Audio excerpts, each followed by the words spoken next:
Unnerving encounters on roads at night.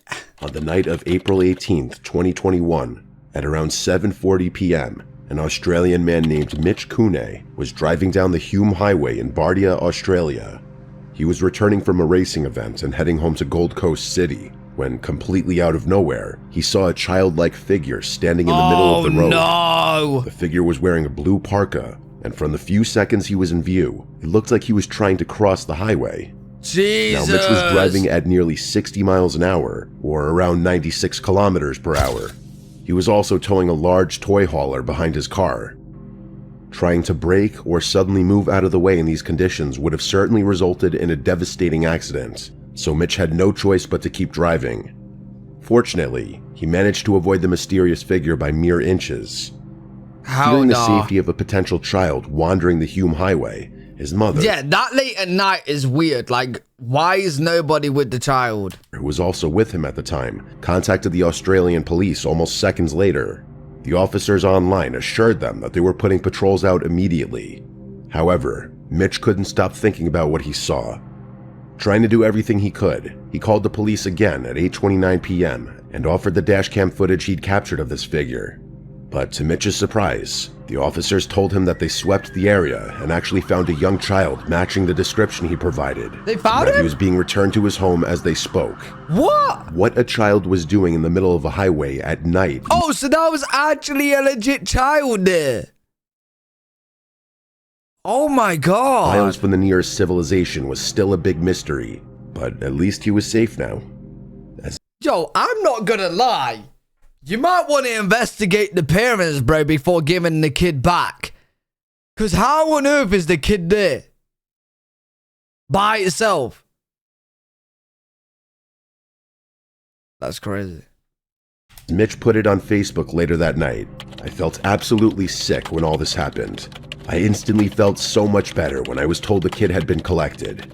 However, just when Mitch thought everything worked out okay, things took a wild turn. Uh-oh.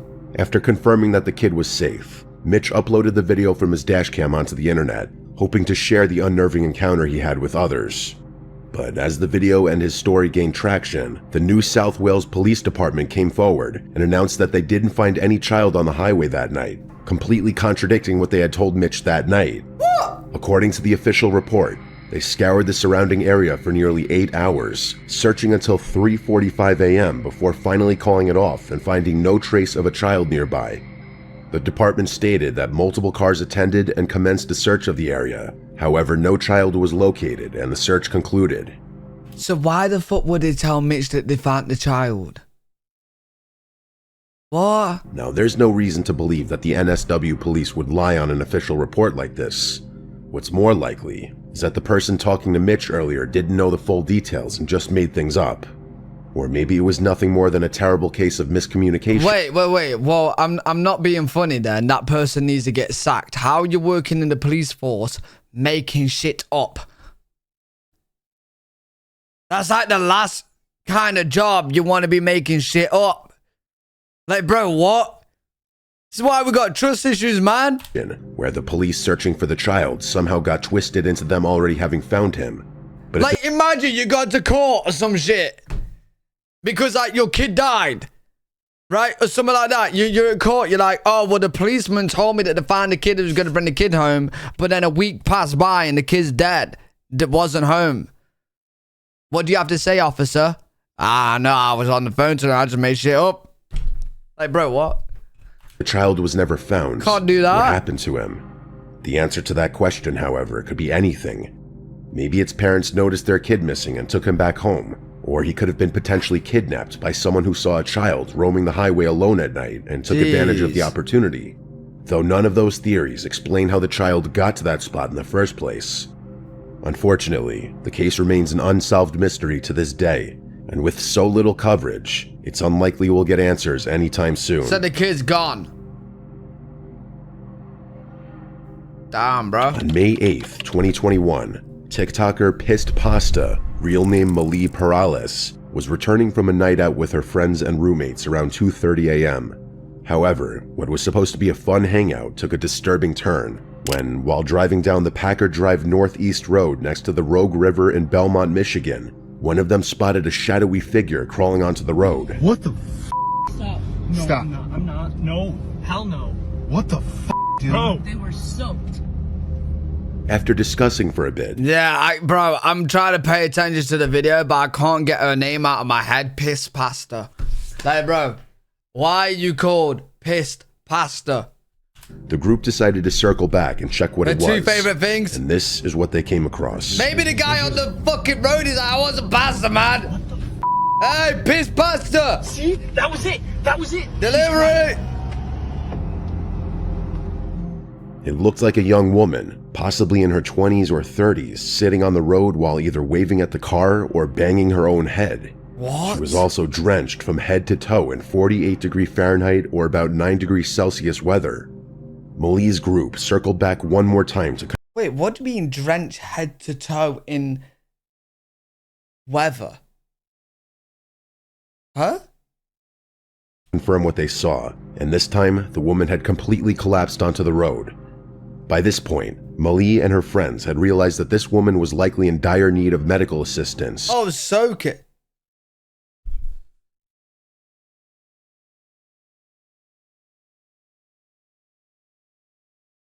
Yo, I got a new name for Piss Pasta. I got a new username. Dumb as fuck pasta.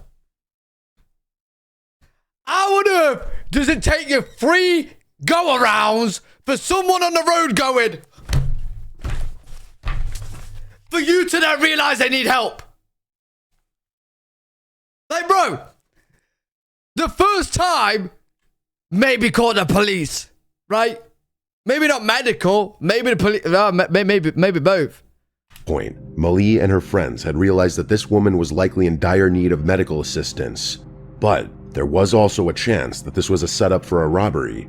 So they made the smart choice and called 911 without getting out of their Should've car. called that the first time round. The first responders and the police arrived shortly after and took her to a nearby hospital. Mali returned to the spot they found her a few hours later, and it was still wet from the water dripping from her clothes. Jesus. More importantly, she also found dig marks on the roadside near the river, suggesting What? that the woman had likely fallen in and swam out onto the road just minutes before Mali's group passed by. After some investigation, the police also found her car parked behind a house near the river.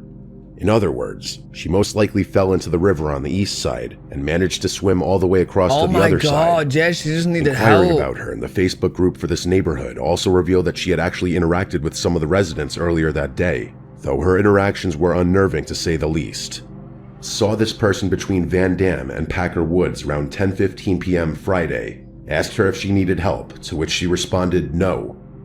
Another quote, "There's another report by a guy on Douglas Street in the Westsiders uniforms page who had a similar situation with a woman walking into his home this week. She walked into his She house. walked right into someone's house yelling, 'Hello, hello, hello,' then just left. She was wandering the backyard too." Oh, she's crazy. She's fucking crazy. Though who she was and how she ended up there is still a mystery. Over the She's next few crazy. days, she recovered enough to tell investigators that she was from Kalamazoo, a town that's over 60 miles away from where she was found. But she didn't have any memory of ever driving to Belmont, which sounds strange at first, but actually has a surprisingly plausible explanation. Yeah, she's crazy. You see, this woman was a 28-year-old Chinese student named May, who went missing from Kalamazoo on May 6th, 2 days before she was discovered in Belmont. Before going missing, she also told Hey, there's a conspiracy in this chat. May went missing on May. Fucking, bro. There's some. Hey, put your tinfoil hats on. her friends that she felt like she had a stalker.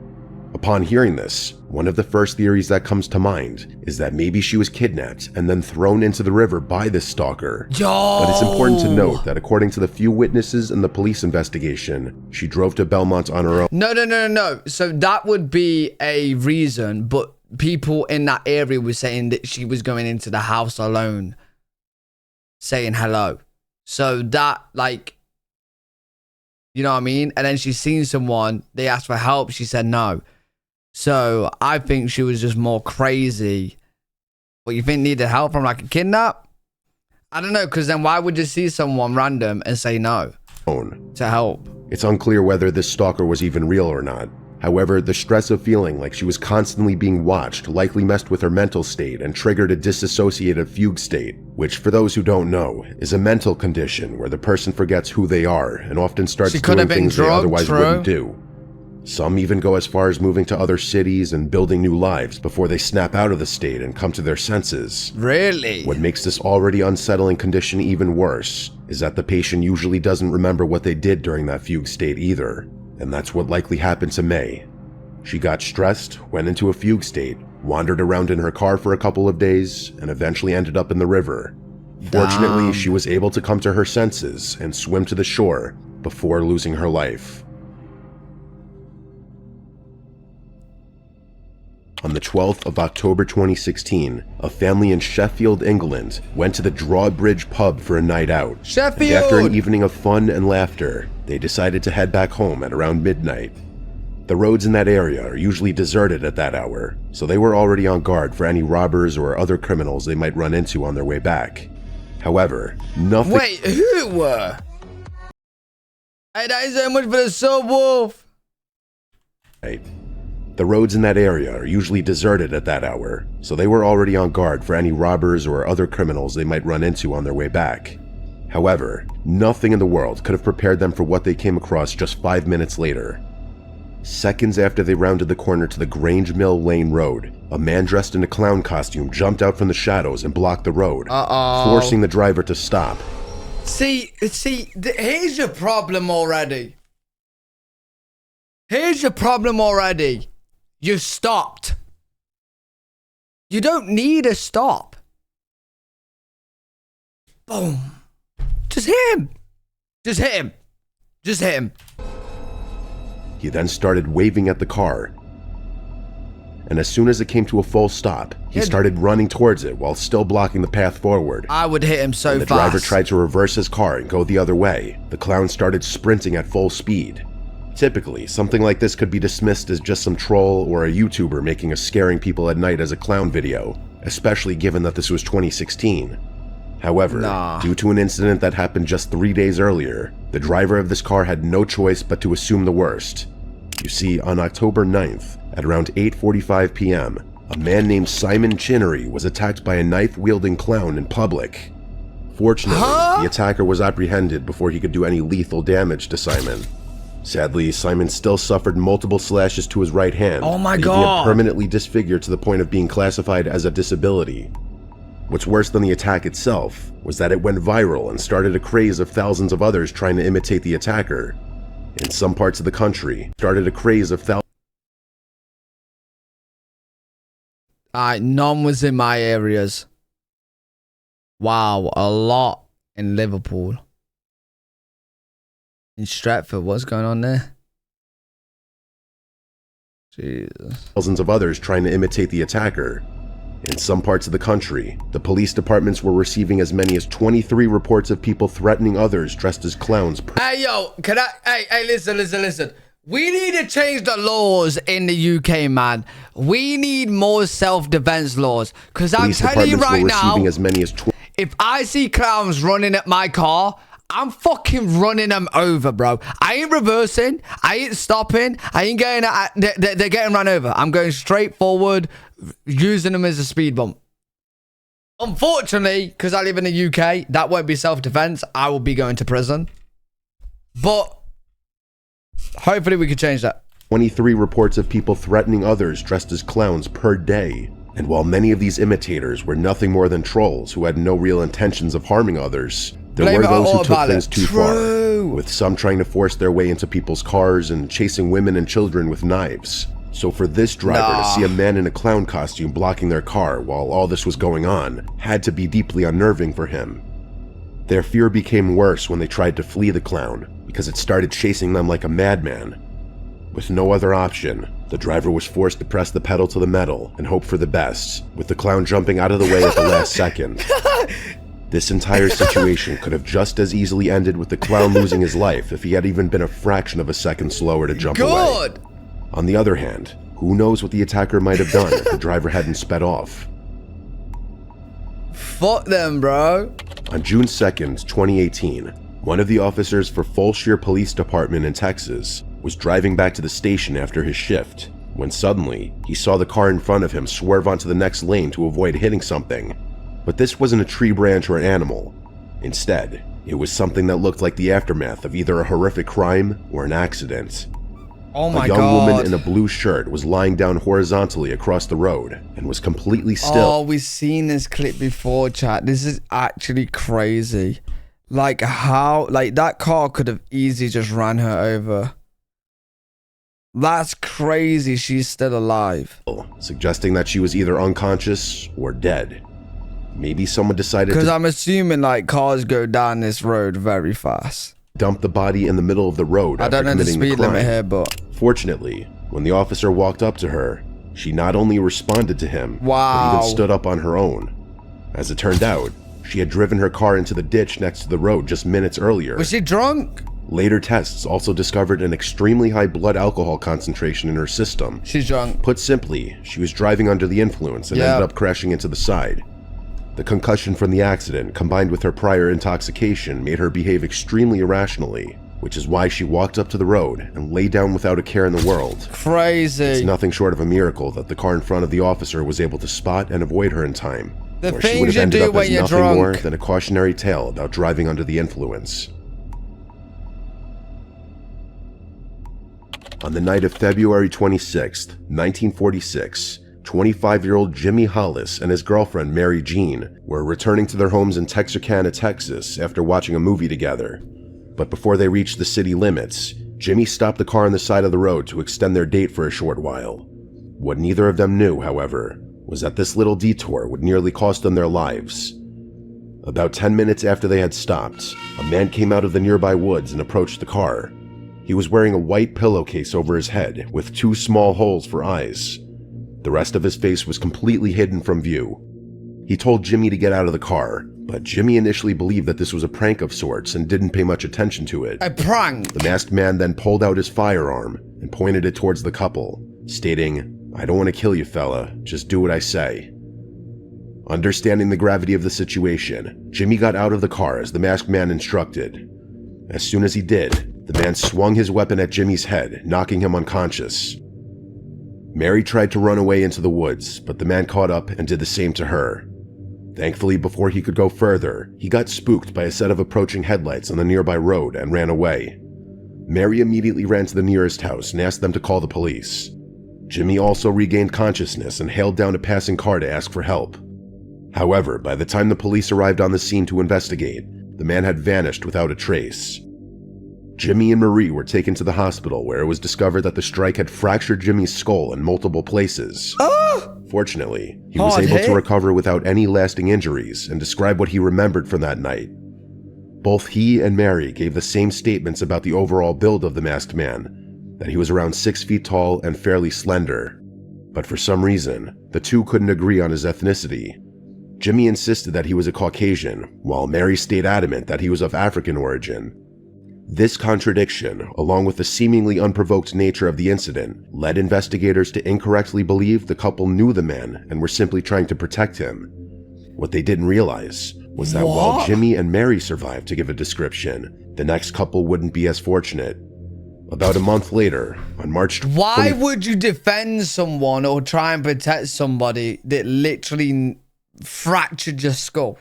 A man was driving down a secluded road on the outskirts of Texarkana when he noticed a car parked on the road ahead. From a distance, it looked like a young man was sleeping in that car, slumped over on the steering wheel. However, as the driver got closer, he suspected that something wasn't right, so he pulled over to the side and walked up to the other car to try to wake him up, only to come to a scene far more horrific than he could have ever imagined. Put simply, the young man had already passed away long before the driver stumbled across him. He also noticed a woman in the backseat who had sadly suffered the same fate. Wow. Police were called to the scene, and they quickly identified the two as Richard Griffin and his girlfriend Polly Ann Moore. Both were killed with shots to the head. Unfortunately, the only evidence investigators were able to gather from the crime scene was a single .32 caliber cartridge. And while they didn't know it at this point, this incident was also the doing of the same man Jimmy and Mary had encountered a month earlier. The police finally made this connection on April 14th when another couple encountered the same man while on an isolated road. Yo, this guy's just going around killing couples, bro. Yo, what is this, the couple killer? Were killed with a firearm of the same caliber. News of these 3 incidents quickly spread through Texarkana, putting all the residents on high alert. Fearing for their safety. Yeah, everyone in the fucking area is gonna start breaking up with their partners. They're all single now. Most residents stopped driving at night entirely, Jeez. while the remaining made sure to avoid empty roads at all costs. The masked man was also given the name of the Texarkana Phantom due to his inability to appear and disappear without a trace. And true to his name, he was becoming harder to track with each passing day, even after the FBI got involved. After 2 more months of fruitless searching, one of the investigators noticed that the vehicles were stolen shortly before each incident and were found abandoned not long after. Following this lead led to a man named Ewell Swinney, a car thief with 2 felonies to his name already. His height and build matched what Jimmy and Mary had described earlier. More importantly, when an officer tried to arrest him for the 3rd time for car theft, Secret agent, thanks so much for the gifts, dude. he claimed that he knew that the officer wanted him for more than stealing cars. Unfortunately, investigators weren't able to find any evidence linking Ewell directly to the 3 haunting road encounters. Luckily, his prior felonies allowed prosecutors to give the harshest punishment for his 3rd theft-related offense and sentenced him to life in prison. That being said, Ewell continued to deny any involvement in the 3 incidents until his end in 1994, leaving the Texarkana Phantom encounters a somewhat unresolved mystery to this day. Did they stop, though, when he went in prison? Because if they did, then it's obviously him. On the 8th of January 2024, a truck driver was driving on a remote stretch of highway in Western Australia when at around 11 p.m., this driver had the most unnerving road encounter of his life. What is that like? Nearly 62 miles south of Perth, he saw what looked like 2 people dragging something across the highway. They showed up almost out of nowhere, forcing the truck driver to swerve Oh my god. Oh my god. around them at a dangerous speed. But by the time he stopped the truck and looked back, they had already vanished into the surrounding darkness. Holy. Which begs the question, what were they dragging and why? Unfortunately, the answer to both these questions is extremely ambiguous. For starters, it's extremely difficult to identify what exactly they were dragging. Going frame by frame, we can see what looks like the legs of another person wearing shorts and black shoes. Yeah, So that's a maybe body. the 2 people were trying to hide the primary evidence of their horrific crime.